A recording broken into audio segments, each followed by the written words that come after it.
biyya keessaaf biyya laalla ciiftanii kan daawwattan jaalatamtoota daawwattoota qophii keessummaa Oromiyaa Miidiyaa Neetwoork waggoota 5 dabraniif Oromiyaa Miidiyaa Neetwoork agundaa jalqabe jechuu qiyyaa qophii keessummaa Oromiyaa Miidiyaa Neetwoork tanarratti qondaal mootummaa jaarrolee biyyaa abbootii gadaa namoota siyaasaa warroota Oromoof waan adda adda ba'an isanii dhiyeessaa ture qophii tananillee eegee Oromiyaa Miidiyaa Neetwoork dabalame waggoota tokkoof wayiif sagantum kan isan dhiyeessaa ture qophiin kun namoota gargaraa dabalataa waan ufi daruu jirruuf maqaarra jijjiirruuf murteessina jira maqaan sagantaa keessummaa qophii keessummaa Oromiyaa Miidiyaa Neetwoork armaan duuba dhaddachi dubbii ta'e jira dhaddachi dubbii jechuun murtii irra fudhatamee murtii kennuuf asin filnu garuu namoota siyaasaa jaarrolee biyyaa abbootii gadaa qondaaltota mootummaa namoota waan isaan irratti uummati baay'inaan mari'atan armaffinnee in qorannaa waan irra dhageenna immoo murtee uummata dhiyeessan qorannoo teentardhaa namitti hin jalqabsiifnu artist Hacaaluu Hundeessaa Boonsaa.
Hacaaluu Hundeessaa uumatii akka qabsaa'aatti akka artistii ilaallatu waggoota lamaaf iluumata dura dhabamtee jirta. Daawwattoota yookaan jaalattoota keetiin maal jette ees turettaan? In dhabamne amaan koo dhabamu. Oromiyaadhuma keessan jira. Tarii erga waggaa lamaan asii akkuma beekamu ergan singilii jirraa jedhu gadhiiseen dura welluudhaan hin dhufne kanaan ala miidiyaa garaagaraa irratti bifa intarviitiin mul'achaa ture komii uummatarraa dhufu kana sinumaan beeka maaliif wallee isaatiin waanuun hin jennedha inni immoo hojii dhumarra jira istuudiyoo keessa jira malee wanti hin baane hedduu jira ittuma jirra atujii jirta ammoo namootni waan gargara odeessaa turanii artist Hacaaluu Hundeessaa artistii gurguddaa qabu brand of dandeet biildu goote jirta sirba keessatti maalan jirra achumas qeerroo jirtu tanfaan beekamta maqaan sun miidiyaa hawaasa gubbaa jijjiirame qeerroo jirtuurraa gar feerroo bittuutti Hacaaluun jijjiirame jira jedhan Hacaaluu Hundeessaa feerroo jalqabde qeerroo jirtu jedhe malee feerroo bittu hin jenne. Eeni biizinasa keessa galuun koo erga waggaa lamaan asii kana akka ajaa'ibaatti ishuu ta'ee gaafa haasaamu dhagaa ture hojii aartii kanaan beettee akka biyya kanaatti namni successful ta'ee jireenya ofii mo'ate nama muraasa beetta.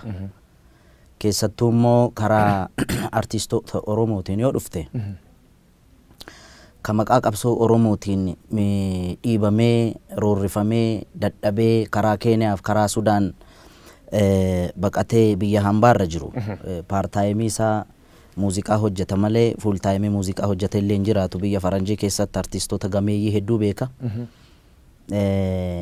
isaan carraa argataniin achitti jireenya ofii carraa ittiin mo'atan argatan malee kan biyya keessa jiru agartee gadadoo hamaa keessa akka inni jiraachaa ture waan dhokataa miti. Artistoota Oromoo isa qabsoo Oromoo utubuu keessatti gahee qaban miti. Warruma afaan ittiin sirban kun biyyattii kana keessatti carraa argatee sirni ture isaaniif opportunity garagaraa uumeefillee industirii muuziqaa biyya kanaa keessatti akkaataa itti jireenya kee ittiin mootu kasii goosu miti. Kanaaf ani waa baay'ee argaa guddadhe waan ta'eef ani numaayyuu nama carraa qabu. Erga waggaa lamaan asii Oromoo wal taate jedhee yaadee ture beekta. Maaliif jennaan qabsaa'onni gameeyyiin ka biyya alaallee jiran ka biyya keessallee jiran waan amma dhufe kana qabsoo uummanni itti cichee waggaa arfan keessatti tokkummaadhaan jijjiirama fide kanarratti dhaabbileen Oromoollee hayyuun Oromoollee wal ta'e tokko ta'e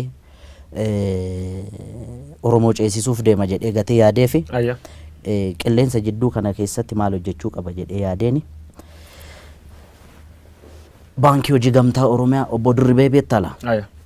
Namni sun nama seenaa qabu beekta, nama Oromummaasaa qabatamaan nama raawwatu. Isa dhaaduuf miti. Namni sun innaa wayyaaneen jirtu san koonsartii hojjechuu qaba jedhee ispoonsara gaafan gaafadhu. Abbootii qabeenyaa dabalatee dhaabbilee kaampaanii Oromoo amma maqaan dha'u baankii hedduu jira. Gaafan propoozaala galchu guyyaa lammaffaatti warra qircaata keessa gaarbeejii keessa gatan beette sodaatanii jechuudha. Inni garuu yoo hidhame illee nan hidhama. Meeqa barbaaddaa naan jedhe amma dandeessu ispoonsara na godhin jedheen. Obbo Dirribeen miliyoona 2.5 naa eeyyame yoo hidhame illee nan hidhama jedhee ispoonsara na godhee wayyaaneen battalumatti koonsartii kiyya dhoowwite jechuudha. Si jalaa haqanii jechuudha. Na jalaa haqanii jennaan battalumatti maallaqa baankii sanarraa fuudhee deebisee itti kenne. Silaa gaa faayinaansiidhaan waan nuti hundumtuu ba'a miti. Inni ofirratti murteessee erga kana naa godhee taankii wedheeni. Nama sana amma yeroo lammaffaa marroo lammaffaadhaaf hojiitti seenuu barbaada. Maallaqaan of harkaa qabu waan hojiitti na seensisuu miti. Maalla gargaarta baankiin kun akka naa liqeessu barbaada. Maal hojjechuu barbaada? Impoortii hojjechuu barbaada. Impoortii keessa maal? Sibiila fiduu barbaada. Konistiraakshiniin biyyattiin gaagaa konistiraakshiniin irra heddummaatti yoo sana keessa seenee hojjedheedheeni ofii isaatii wabii ta'e kolaataraala tokko malee ammallee yeroo lammaffaaf sababa kiyyaan riiskii fudhate namni sun miliyoona 10 naa liqeesse. Birri miliyoona 10 asirra liqeeffattee jechuudha. Haa taatuuti ammoo namoonni tokko maal jechuu jiran. Hacaaluu Hundeessaa birri miliyoona 20 mootummaan Dr. Abiy Ahmad yookaan paartiin Biltsiginnaa kennitee fi birri sun fudhachuuf Hacaaluu Hundeessaa agriimantii san mallatteessan akka jedhanitti birri suniin fudhattee ittiin in callista birri suniin qabsoo keessatti sirba gaheetan ta'e qabaatu. Abba Guyyoo. Birriin gurgurtee jedhan kanaafuu acee waa butattee jirta. Keessa namaan beektu keessa qabuteen namaa kenniteedhaan beekta. Otoo maallaqa akkasiiti wayyaaneen nuu kenniti bar maa qarree du'aarra deemnaare. Amma sana kan qarree du'aarra deemee riiskii amma sanaa fudhachaa ture sana Dr. Abiy yoo aangoorra bahe yookaan immoo Oromoon tokko yoo aangoorra bahe miliyoona 20 naa liqeessa yookaan lafa naa kenna yookaan maaloo naa kenna mana naa kenna konkolaataa naa bita jedhee osoo yaade wayyaaneen akka ajaa'ibaatti naa ofariin kunis ture. Amma yoo haasofte of dhaaduu ta'a beekta. Garuu immoo ijoolleen ragaa baatu jirti. Bara wayyaaneen jirtu daninnatiin manallee natti agarsiiste konkolaataallee natti agarsiiste kaan burraayyuutti kantiibaatti dhaqaati maaloo godhaafi jedhame qondaalonni mootummaan OPDO keessa jiran kan amma jiran warri gurguddaan kana quba qabu beekta. Yeroo sanallee nama dide amma akkamitti namummaan Dr. Abiy isa biteera naan jedhe inni faddaala ture jidduutti dallaala ture parsantii meeqa argate gaafa na gurguru. Anummata kiyyaaf qaalii beekta akkas jedhee nama by the way wanti bitamu miini bitamu mi'a qaalii bitamu miini rakashaan bitamu akka gaariitti fudhadha san garuu immoo mootummaan Dr. Abiy na bituu hin danda'u. Okay? Yookaan OPDO dhaabni kamu yoo sammuun kiyya na ajaje malee Biltsiginnaa jedhe dhaaba Oromoo warra mormu kamiyyuu keessa jedhe namni tokkoon yoo fedhiin Hacaaluu yoo keessi Hacaaluu murteeffate tole jedhe malee asiin miti asiin na murtaa. Keessa Hacaaluu tol jedhe. No. Akkamit tol jedha. Ulfa- Warri biltsiginnaani Ayya. gadi baanii Ayya. Hacaaluu binnee turre. Ayya. Agriimantii akkasii waliin qabna. Akka inni afaaniin hin dubbanne kana goone irra jedhanii gadaa baanii haa dubbatan. Har'as borus warra mootummaa biyya bulchuu miti bar. Ayya. Warra mormutti illee qeequudha duubatti nama hin deebine. Midhaaddu kan callasiin hin jedhan Hacaaluu Hundeessaa konkolaataan inni ofiyyuu mootummaa kennee fi lafallee manallee dhuu qabaachuu dubbatan. Mana dhuu qabdaadhaan Hacaaluu mana gam qabda. Alam ganaattan jiraadha isin karaa keessa jiraadhan almost mana kireeffadheen jiraadha garuu ijaarrachuun koon yoo rabbi jedhe Agamma man hin qabdu. mana hin qabu Konkolaataan kan qabu.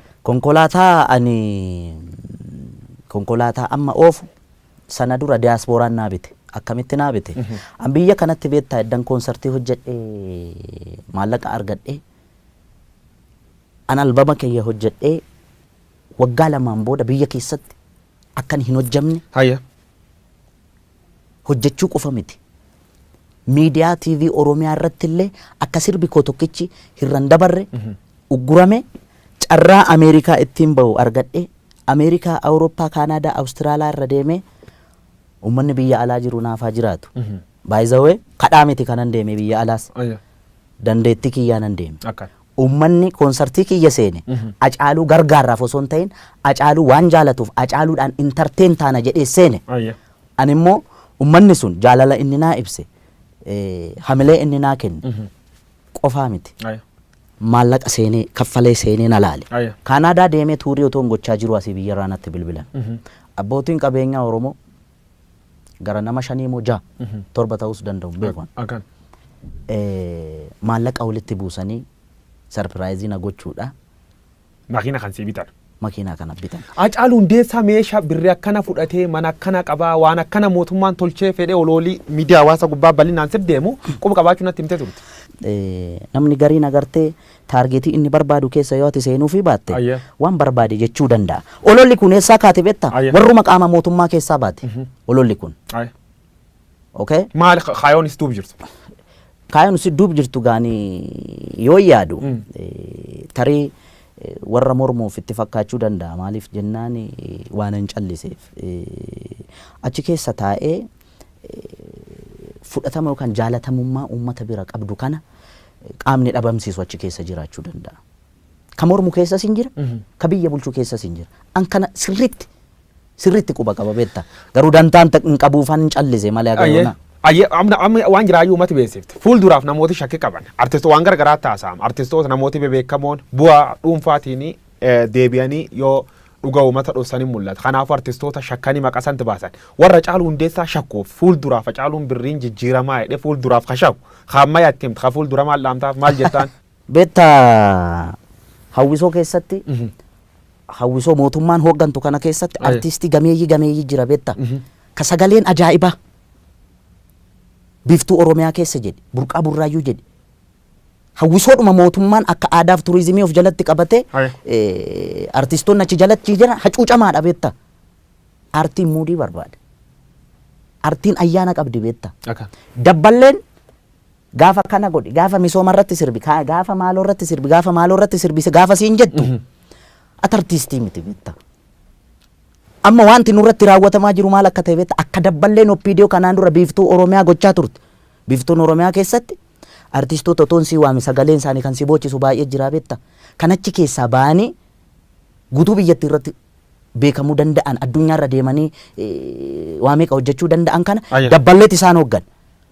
Har'a waan ta'e yookaan eebbi waan ta'e yoo jiraate achirratti waa'ee misoomaa irratti waa'ee yookaan maal irratti jechuun waan ati irratti sirbitu hawwisoo keessatti dabballeetu sii kalaqa malee akka artistitti sii miti. Artistiin immoo miira hawaasa bal'aa miira hawaasa miiliyoonaan lakkaa'amu bakka bu'ee hojjechuudha qaba malee miira murna tokko kan mootummaa biyya bulchuu miti yookaan kan mormuu miti. 2015 gubbaatti maal anjiraan bahe akka inni warra faranjootaa jechuu sirbituun irratti uummata biratti fudhatama guddaa argatte. Achuma qabsoon Oromoo jalqabti. Qabsoo keessa waan hedduu keessa dabartee ijoolleen fuul sibeesii dubbatte. Gizee miilinee maddaraash yookaan galma barkumee guddachaa sirbiti suni madaraka irratti gizee seentuuf gizee buutu maaltu si qunname? Akkuma beektu sana an emotional ture. Aye. Gara Harargee kana deddeebi'aa ture uummata keenya laaluudhaafi. Yeroon deddeebi'u sanatti bara jireenya koo keessatti akkasitti abdii kutadhee hin beeku. Maaliif waan wayyaaneen uummata keenya irratti raawwachaa turte sana argee walaloo sana akka jirutti Dirree Dawaatti hin barreesse harka caalaa jechuudha. Addisuu Araggaa kun natti bilbilaa ture. Aye. Qophiin akkasii kun jira hin jira laayivii darbaan jeen addunyaatti darbaa naan jeen addunyaatti darbaa ayyee sanarratti hundaa'ee barreesse jechuudha. Erga addunyaatti darbe. Okay. Hin dhufee leetii ta'een dhufee yoo gaafa qophii sana. Dudduubatti haftee dhufte. Dudduubatti hafee gaafa dhufu. Artistoota kan akka Ittiiqaa kana ijoollee artistoota na dura seenanii perform godhan kana Addisuun walitti qabee gorsaa ture. Gorsaa kam gorsi? Yoon dhufu Hacaaluu dhufte kottu ati silnaan jedhee asitti galii walitti qabuuf walitti dhufne malee protestii garaagaraa agarsiisuuf miti. Kanaaf kaayyoon nuti dhufneef galii walitti qabne uummata keenya buqqee utubuudha. Kanaaf iddoo kanatti ijoollee mormii fincila diddaa gabrummaa kana agarsiisaa turan fakkaata. Alleetii ta'ee dhufe siin jedhe. Hayyee rakkoon hin jiru hin jedheen. San booda annan seene maaliif akkuma dura siin jedhe sana waanan sirbu. Waanan sirbu guyyoo waariyoo yookaan dabballee mootummaa yookaan miti mootummaa inni ijoo waan akkasii miti kan naa filatu ana. Ergaa Hacaaluu waltajjii irratti dabarsu sana qaamni hin barbaanne yoo jiraate Hacaaluu waamuu dhiisu. Erga dhufe garuu Hacaaluu waan gochuu qabu Hacaaluu qofaaf dhiisu. Waan akkana sirbidhanii sitti himan isaan? Isaan yeroo sanatti sirbi koo jirraa ka jettu sun baatee turte. I think sirba biraa eegan. An baandiidhaan akka geerarsi seenu godhe. Walaloo sana fayyadamee miirri anarrattis uummatarrattis argitu sana waan yeroo sana fakkaatu ture. Yoo sana emotional ta'anii namoonni sintineedhaan ibsaan addaan citee security'n backstage natti marsee sana booda Shimallis dhufee ofitti naqabe. Addisuun dhufee innaa waltajjii irra baatu ati maraattaa hinaan jedhe namni rifateera. Shimallis ofitti naqabe erga gootee bagatti cabsite naan jedhe. San booda suutuma suuta warra ijoollee suufii uffattu kun meeshaa shugguxii qabatanii baaksteejiin natti raran. Natti marsanii kana booda nutu si fudhatee deema rakkoo hin jiru wajjin jirtaa jedhan. Rakkoon jiraatee hin jiraanne handantaa kiyyaan turre yeroo sanatti. Baay'ee dhiphatanii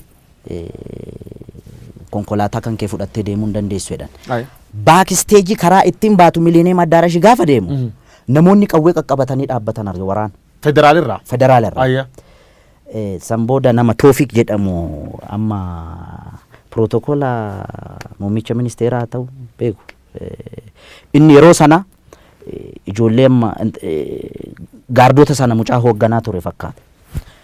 Akkasitti jarri gaa akka dabarsanii na kennan bilbilaan rakkisaa akka turan qaama amma jijjiirama kana hoogganaa jiru kana yeroo sanatti aangoo irrattis ol hin baane agartee yeroo sana yeroo hamaa ture yeroo riskii ture. Dabarsinee hin kenninaa irratti lola hamaa ture erga uummanni bahee VAT jarri lammaa fa'aa biyyi fa'aa adda gaggeessaniin booda waraana achi qobaatti na hambisanii VAT lamaan fudhatanii nagadan. Kasi dinqu keessa karaa Boolee Mikaayilii kana na fudhatanii ce'an.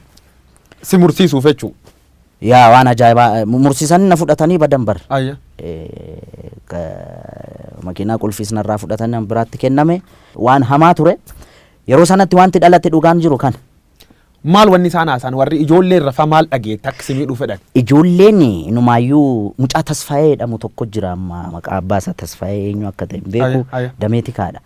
Ijoollee Oromooti ijoolleen suni inumaayyuu na dudduuba bireeniin fa'a ture. Sibiiliidhaan uffatanii madireesii fa'a. Almost amma waraanni hin banama eegaan turen. Reediyoo gochaa turu. Makiinaan hordofuu yeroo kate meetira akkasirratti rukutaa fa'a waliin jechaa turan. Parpasli si qabuuf dhufan jechuu isaan? Isaan na qabu maammaa dhufan jaratu kennuu dide. Good. Hojii hojjettu sun fakkeenyaaf madaraka irra cabsitee waan akkasii sun live irra dabarsu keeteef riskii sun fudhattee jirtu. Riskii sun itti gaabbitaa fakkeenyaaf. Ittiin gaabbi. Riskii ani yeroo jalqabaaf miti kanan fudhadhee inni sun hamaa ture. Beektaa ani namattuu hin himne hiriyoonni kiyyan beekani. Haati warraan kiyyan beektu haadha warraa kiyya ulfa ji'a torbaatu garaa jira. kan daa'ima immoo kan wabiin waggaa 2.5 ini mugaani agartee riskii kana maa dhaabbitti du'uu manna yoon du'es lafan siileessu namnu du'an qatuun jiru beetta in dhaamatee chadaga iriyootan tennate dhugataatiin bee hodhartaati dharaa jedhi duu dandaa maatii tiyyaan waan akkana kana yoon du'ellee kan tolcha itti dhaamattee beetta dhaamatteedhaan dhuguma jechuun hiriyaa kiyya keessaa mucaa Ingiduu Cimsaa ka jedhamu jira inni hin beeka beetta jechuun akkuma qoosaa godhee ittime waanan ani akkuma siin jedhe sana biyya alaa kana deddeebi'ee hojjedhee dhufe kana manatti ijaara jedhee lafa bibbite tokko jira alaga kiyyaan isaan yoo wanta akkasii uumame just kana godheedhee an qaama kiyya dhiqadhee rifeensa ofirraa ciree qaama kiyya guutuu dhiqadhee dhufe agartee milkaa'es gala jettee yaaddugaa yoo kun ta'e haa ta'uu baate riskii ani gaafan fudhadhu ofittuun himu namuu kutannoo hamaa keessa ture waan ta'eef yeroo gaarii carra qabeessas waan ta'eef malee nan nyaatama ture. Nyaatamte turte yaayyuu baafatti jijjiiramiin dhufee Abiyyi Ahmad faana angootiin dhufan atammoo haasawa irratti bilisoomni jedhee Hacaaluu Hundeessaadhaan si duula turan Hacaaluu Oromoo isaati amma bilisoome gabaabsinaa deebis. An bilisoomeen jenne bilisoomne mitiin jedhe kanaan duras intervii Dajanee faana haasofne irratti dubbadheera mooneerra eenyuun TPLFin mooneerra amantus amanuu baattus daninnatiin wayyaane finfinneerra makiinaan ani oofu taargaa wal fakkaatu silvarii kalarii wal fakkaatu faana ni hordoftee sadii taate tamboo dhufte komishinar Dachaasaa Bitimaa amma komishinar jeneraal mangaagaa wayyaanee keessaa kan na baase isa otoo na qaban yeroo sanatti hidhaattuu nan geessan I'm sure Dachaasaa Bitimaa komishinar Dachaasaa Bitimaa yeroo san magaalaa Amboo keessatti isa ture jara kana qabe ka qabe daninnatoonni kun alaabaa baa'oo qabatanii boru akka jeequmsi ka'u waraqaa barreeffame maanfileetii qabatanii kaan hin facaasa halkan walakkaa kaan alaabaa baa bilisummaa Oromoo fannisa kaan footoo kaasa taargaa makiinaa fi jara yoo kana qabamte barsana Muktaar Kaddituu bulchaa ture Oromiyaa kan qabamte asii seetaappii mootummaan naannoo Oromiyaa sin beeka daninnatichi hin beeka gad ergee ana ukkaamsuuf jennaani jara qabee ukkaamsee mana dhaaka'e amante jarre gadhiisii hin gadhiisuu irratti waraana hamaatu ture yoo sana OMN illee gabaasee ture waan kana beekta yeroo hamaa hammaataa ture jechuudha yeroo sun nama akkasiin kun fi kan kana fakkaatan warra harka nurra qabaa turan fa'aatu jira beekta walumaa galatti warra akkasiin jira akka waliigalaa akka fudhannu Oromoon saate ammatan cunqurs bar wayyaanee kee jirtirra waan gooma argatuma cunqursii agammanuu jirte cunqursan malleen jira Oromoo cunqursaa jira kun jala sararame beekuu qaba okay Dr. Abiy Ahmad gaaffii Oromoon deebisne waan tokko saayikooloojii Oromoon eegne waan tokko miidhama Oromoo irratti hundaa'ee fedhiif dantaa Oromoo hin eegsisne waan tokko inni Oromoo miti waan biraati Daawud Ibsaan jaal Daawud Ibsaan bara hooggansasaa addi bilisummaa ummata Oromoo waggaa 10 fi 15 keessatti lolee lolchiise Finfinneen geenye waan tokko hooggansa adda bilisummaa Oromoo 4 kiiloon seenne waan tokko jaal Daawud Ibsaa nama qabsoo Oromoo keessatti umurii isaa fixeen garuu Fireew Maashoo Gidee jedhanii Tigiree gochuu waan bira Balaay Zallaqaan Oromoodha jenneen nuti nafxanyaa faana kokkee wal qabna isa Oromoo keessaa ba'e in gadi bahee an Oromoo miti yoo jedhe okay namnumti wikinasii guyyoo waaree irratti arge inni Oromoo miti namni jedhu sun inni Oromoo ta'uu isaa maaliin nu ibsa DNA isa kam sartifikeetii isa kam fuuldura nu qabeetu inni Oromoo ta'a walumaa galatti wayyaaneen ari'amteetti qabsoo ilmaan Oromootiin dhiigaan simbiloo inkaa salaamtaadhaan miti beetta oloodhaan miti ulfitti wareegameeti daa'imni waggaa 10 snaayipariidhaan mataan irraa faca'eeti waanan gammachuu qabu sitti fakkaata waan amma ta'aa jiru kana Oromoon du'aa jira inumaayyuu waa tokko sitti bara wayyaaneen jirtu sana Oromoon du'uu kun dhageettii qaba ture amma dhageettiin qabu beetta maaliif seete Oromaa miti kaa kan nutu walajjeesaa jira Oromoo immoo maaltu isa dhibere Formaati maal? Furmaanni warri biyya bulchanis dhaabbatanii ilaaluu qabu. Warri qabsoo bilisummaa Oromoodhaaf falmaa jirra jedhanis dhaabbatanii ilaaluu qabu. Gaafa arbii walitti bu'u kan miidhamu marga jedhamaa miti. Wanti isaan beekuu qaban awwallaalummaa kiyyaan laale. Yoon illee badii qabaadhe naa of kalchan. Awwallaala nama hin baranne illee nama barnootaan fagoo hin deemne. Ogummaa rabbinaa kenneen ummata kiyya biratti jaalalaaf kabaja argadhe malee an beekaa ta'ee miti kan isaan gorsu. Isaan warra na dhalchan, warra daandii natti agarsiisan, warra wareegaman, warra aarsaa meeqa kaffalanii na dura waa meeqa ta'anii beekan. Garuu aga wallaalummaa kiyyaatti waan naa galte tokko kan kolfaan hin godhina. Amma wanti jiru maal akka ta'e beektaa guyyo xiiqii walitti qabate namu akka walitti dhiyeenyaatti wal ijaare tokkummaan inni waggaa 4 keessatti wareegama nama 5,000 olitti wareegne dhufeen kun bishaan dhuguu jira. Almost zerotti deebi'aa jira beektaa. Garan ka deebinu dhiyoo tana gaafiif deebii IBS irra gootirra Hacaaluu Hundeessaa mallee waan dhibi dubbateedha. OBS irra gootirra artistoota waliin warra Maqalee dhaqu marii Maqalee akka completely hin fudhanne dubbattee turte. Wanni sun ammoo har'allee hin fudhanne. Mootummaallee dhaqeedha nama haasa'uu jiran. Maal jettaa waan Maqalee kanarratti? Argeera beektaa ani Profeesar Isqeel Gabbisaa fi Baqqeeyyi nama ani isaan arrabsuudhaaf miti nama deebiitti deebisuu danda'uudhaaf nama hamilee qabu miti beektaa. Nama akka malee jaaladhullee nama akka malee kabajullee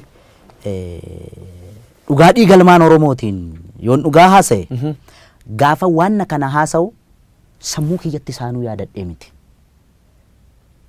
Qondaalli kanaan dura mormituu ture kaafaa amma oobkoo durii keessa ture namni wayii maqaa tuuta waan ta'e fudhatee achitti gaafa inni walgahii jara faana taa'u argee tanani sanarratti hundaa'ee haasa'e beektaa. Otuma immoo Baqqeenuu deeme Profeesaruu deeme fudhataman qabu na biratti. Jaawaaruu yoo deeme maaliif naan jedhe tarii wallaalummaa kiyyarra madda ta'a garuu ammallee jarri nama gumaati Oromoo waliin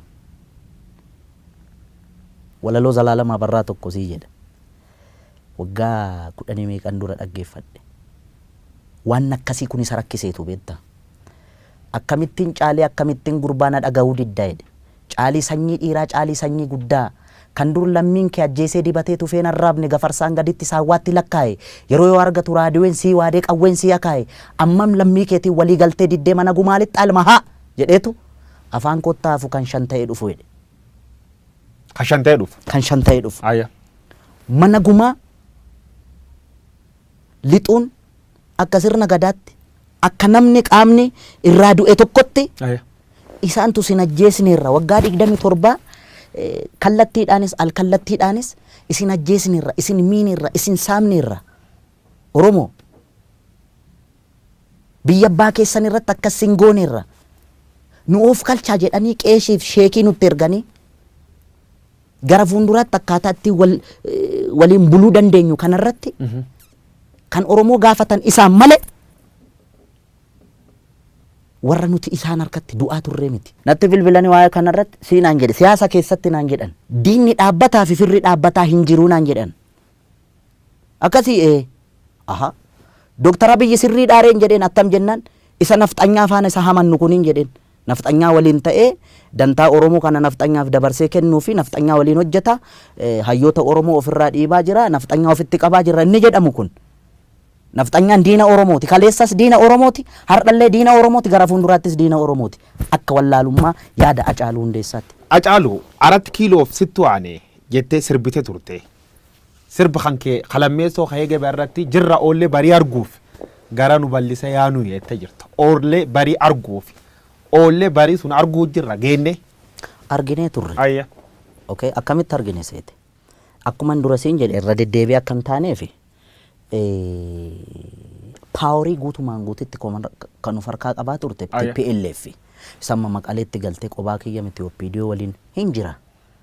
Okay Jawaar Mahammad kana wallaalee miti kan Minisoota irraas dhufee bar qaamni amma aangoorra jiru kun akka wayyaanee faana ture kana wallaalee miti. Okay qabsaa'onni gameeyyiin hedduun kan biyyatti galan hin beekamu kan ilmaan keenya jedhaniitu. Okay itti fayyadamne garagalani nu qarqaaran qabsoo Oromoo kana galmaan gaani jedhamee itti waliin shubbisamaa ture bar akka ajaa'ibaatti machii hamaa keessa ture uummanni keenya hundumtuu.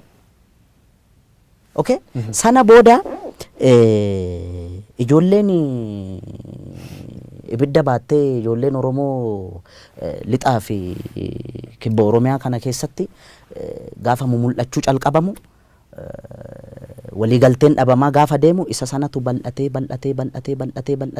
dhufe sadarkaa kanarra gahe. Innis yaalan hayyoon Oromoos yaalan qaama biyya bulchaa jiruu fi ijoollee keenya sana faana araarrakki bu'umu yaalame sana keessa saayinsii sana keessa deemaa ture achi keessa seenee hin borcuan nama siyaasaa miti. Jidduu isaaniitti waliigaltee dhabameen uummanni keenya sakrifaayii amma kanaa kaffalaa jira. Eenyutti gaafatamu kanaaf? Eenyutti gaafatama lachanuu akka kiyyaatti. Mootummaa fi qaamni mormu. Qaamni mormu. Kanaafuu seena Oromoo sadarkaa Oromoon keessa jira kanaan fakkeenyaaf Oromoon isaati adda naannoo jiran keessa naannoo namni keessa du'u jiru kan namni baay'inaan keessatti dhabuu jiru Oromoo. Kan akkamitti ibsita akkamiin laata? Amma beektaa sana keessa seenee borcuuni tarii wallaalummaa kiyya kaasuu danda'a. Akka Oromoo tokkotti maaltu sitti dhagahame Hacaalaatu Oromoodhaaf iyyaa turte yoo naan jette. Ijoolleen daggala keessa jirtus dhiiga kiyyaana. Okay gaafa isheen rukutamtee reeffa ishee Facebook irratti argu na dhukkuba keessa kiyya. Ijoolleen asii bobbaafamtee deemtu kunis maqaa seera kabachiisuudhaan Oromoo. Jarri walilleen booji'an beektaa yoo wal booji'anis akkaataa isaan disrespect wal godhan kana gaafa argitu Oromummaa keessi jibbisiisa beektaa. Oromoon Oromoo irratti dhukaasuu arguurra caala du'a wayya beektaa. Warri obbaafate warri du'e kun obbaafate. Warri dhume nu warra jiru lubbuudhaan jiru warra kana laalaa jirudha beektaa. Abiy Ahmad artistoota walitti qabee achirra waan tokko dubbatti. Namoota lubbuun hin jirru Taaddasee Birruu fa'a Jeneraal Waaqoo Guutuu fa'a waan nu sirbinuuf beektu waan isaan lubbuun hin jirree fi jettee dubbattee turte maal jechuu kan kee? Waaqoo Guutuun goota keenyaa miti Taaddasaa Birruun nuuf fannifame goota keenyaa miti way kana booda ka'ee Oromoo kana godhe jennaani hin jennuun bara. Kanaaf hin amannaa jechuudha. Kana booda ka'anii namni lubbuudhaan jiru beektaa seenaa hojjetes xureessuu danda'a. Seenaa namni seenaa xuraa'aa qabus immoo haareeffatee nama gaarii nama lubbuudhaan jiru abaaruufis hin rakkisa beektaa. Jajuufis hin rakkisa. Ka obbaafate amma laal Dr. Abiy akkuma filannoo irra bahe kun namni machaa hin jiru Bujii irra Boorana irra agaa Harargeetti irra agaa Wallaggaatti Wallagga irra agaa namni qawween dhayin hin jiru bar gaafa inni filatame. Ispeeshaalii naannoon ani itti dhaladhe kana. Booranatti illee namni dhukaasa akka ture quba qaba beektaa. Namni dhukaase bar gammachuu guddina. Dhukaasuu qofayyuu miti. Ilma abbaa gadaa jedhame bakka deemutti eeboo fardatti badhaasanii gaachanatti kennanii maaloo ta'e sana ta'e kana ta'e. Inni viizhinii mataa ofii qabaa mutiire. Jijjiiramni Abiy Ahmad jalqabe kun waggaa lama keessa tag deema deeme. Kara sirriir jiraa warreen hin jira. Abiy Ahmad kara sirriir hin jiru dogongor guddoo hojjechuu jiru warreen hin jira. Kan keessa kan fudhatanii. By the way jalqabumayyuu ani barree namni na dursee qeeqeen jiru garuu dhugaa namaa baasuurra wikinasii namaa baasuutu namatti intiniin kun dhufe amma sirriirra hin jiru ana akkamitti sirriirra hin jiru seete. Inni Oromoodha. Harki isaa dhiiga Oromootiin xuraa'uu hin qabu. Akka wallaalummaa kiyyaatti maal isa gorsa beekta? TPLF uummata Tigraayitti hudduu gatattee nu fixaa turte. Nafxanyoonni uummata Amaaraatti hudduu gatatanii Oromoo fixaa turan. Mangistuu Hayilamaariyaam qofa beektaa kan jidduu irratti akkas ta'e. Namni kamuu saba kamiyyuu keessaa dhufee aangoo qabatu. Kana booda akka inni aangoo irra turus kan godhu Oromoo, akka inni aangoo irra hin turres kan gochuu danda'u Oromoo. Okay mee Dr. Abiyyi kun Oromoo miidhaa jennu. Dantaa Oromoos eegaa hin jiru haa jennu. Gaaffii Oromoos hin deebisne haa jennu. Fincillis ka'e, mormiinis ka'e, akka inni aangoo irraa bu'us godhame. Eenyutu morra kora Oromoo dhaabilee Oromoo keessa? Isa karaa nagaatiin dorgomu moo isa afaan qawweetiin lolu? Kamtu dhaqee achi qabata? Innis gaaffii biraa bara. Namoonni hedduun Abiyyi Ahmad nafxanyaan butamee jedha qabsoon isaa. Oromoon sirna kan keessa fayyadamuutti hin jirtu jedha. Oromoo waan adda waan fayyad qabdi. Baala gizee dhamte gizee du'aati illee nattaak waan godhamtuuf. Warree baan deemaa beekta magaala kana keessa.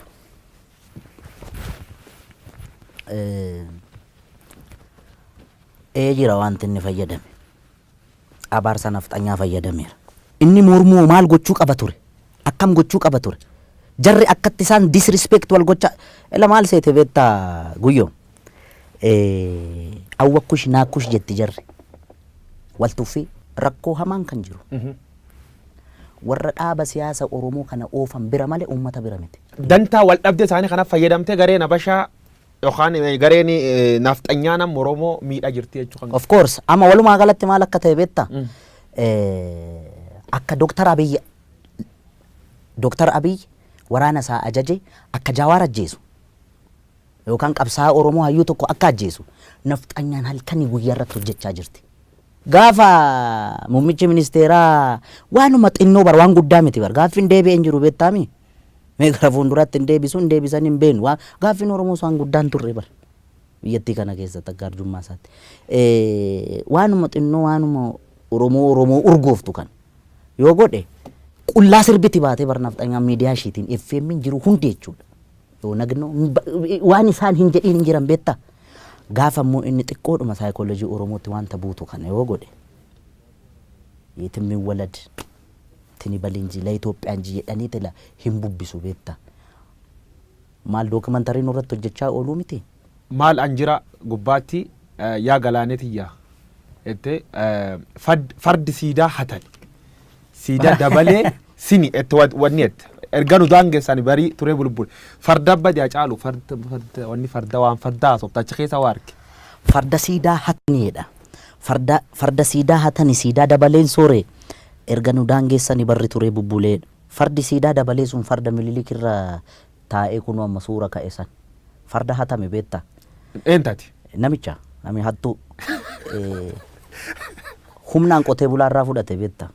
Ijoollee Arsadii promotion ka jedhaman bolaa sadan tokko jira Siisaay Bulbulaa waggaa 8 dura sochii hamaa gaggeessaa turan kitaaba isaan barreessan irratti arge beekte siidaa dabaleen kun nama galaan farda isaa kaalchoo fi garbuu qallabaa ture gorroo jalatti Oromoon sangaa fardaa isaa maal godha beektaa guyyaatti yeroo lama dhiiqa beeke naannoo keenyatti nuti farda goojeedhaaf lolaaf itti qophoofsitu kan leenji'amu garbuu nyaata gorroo jala hidhame. Namichi kun gaafa farda taphatu beekamaa ta'e odeensi qaba beektaa akka kitaaba sanarra jedhutti seenaani gorgisitu taabonni wayii hin baay'edhan as birbirsa gooroo kanatti nami kun maqaa qaba siidaa dabaleen kun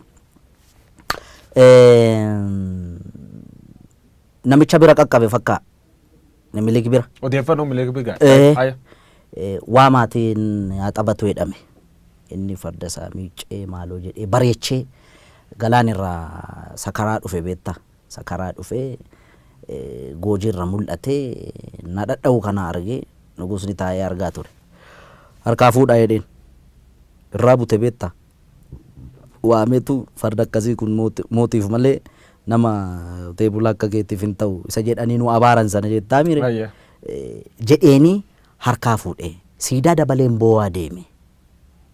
Kanaaf gaafa amma farda kana laalu nan aara beektaa farda hatame farda nu jalaa hatame kanarra taa'anii hin qaanofnee nama qaanessiteedha. Inumaayyuu immoo suura kaa'anii cimaanii. Dhaloonni kun waa'ee farda kanaa gaafachuu qaba barbaachisaa taanaan beektaa. Aye. Fardi abbaa qaba beektaa. Aye. Warri Minilik leellisu fardi kasaati jedhu maal jettaan fardi kasaati inni fardumisaatiin dhufee. No inni calqaba harree yaabbatee dhufe. Gara Oromiyaa gaafa seenu seenaa jedhaa bara caaluu miti kan jedhu.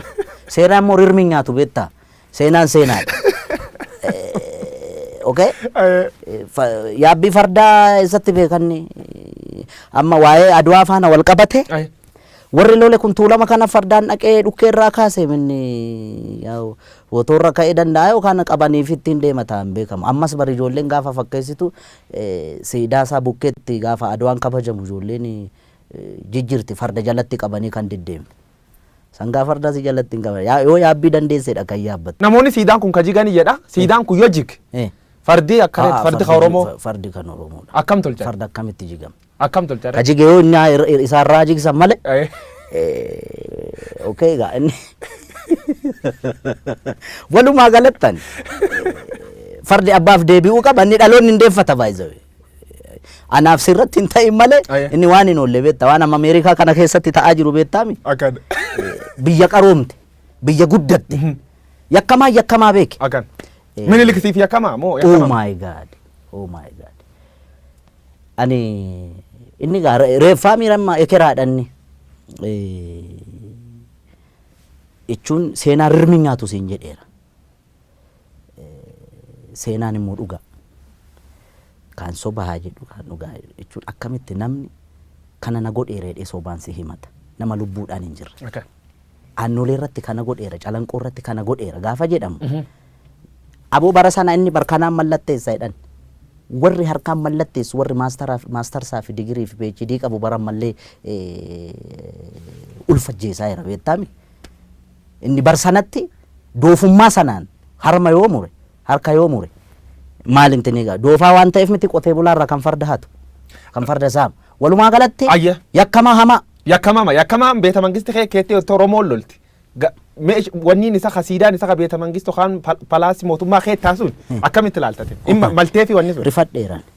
Maaliif seete tokkoffaa ekeraa achi keessatti yaadannoo ekeraayyuu gochuun sirrii miti nama intini na yaadda'aaf wanni maaliif seete warra achi keessatti suurri isaanii bocame hundi garaagarummaa amma uumame sabaaf sablammii biyyattii kana keessatti roorroon ammallee hiikkaan arganne bar yakka isaan raawwatanii ni beekta. Okay? Dhimma godheef isatu beeka waan godheef garuu akka kiyyaatti ta'uu malle maaliif nama harki dhiigni ummata qulqulluu harka jiru ekeraa akkamitti yaadannoo gootee mana kee qarqara goota hin ta'u inni akka kiyyaatti gaa kun sii gale.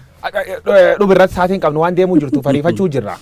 Namootni hedduun hagammaa keessumaa warri sirnaaf xinyaa leellisan Atseen Minilik difeend godhu namichi kunini nama Itoophiyaa hooli waar waraanni inni Oromoo irra godhu waraan qulqullootaa ta'edhani warri yaadin jira.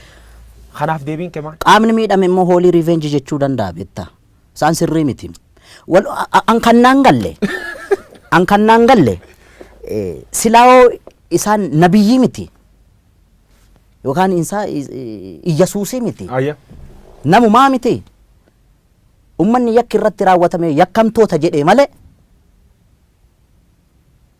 sabni isaa lafarraa dhumuu qabaa hin jenne bar ummanni Oromoo yakkamtoota yaa amma laal biyya faranjii kanatti gurraachannaa luka dhiqan argiteetta warri adiinam maal beekum abbootii isaanii yakka sana dalaga miti qaroomuun akkasii beeka wallaalummaatti itti taphataa bar. Odeeffannoo jajjabduu dhagaye dhoksatante jechuun nama mormatiin ragaa waan qabuuf jechuu qiyya.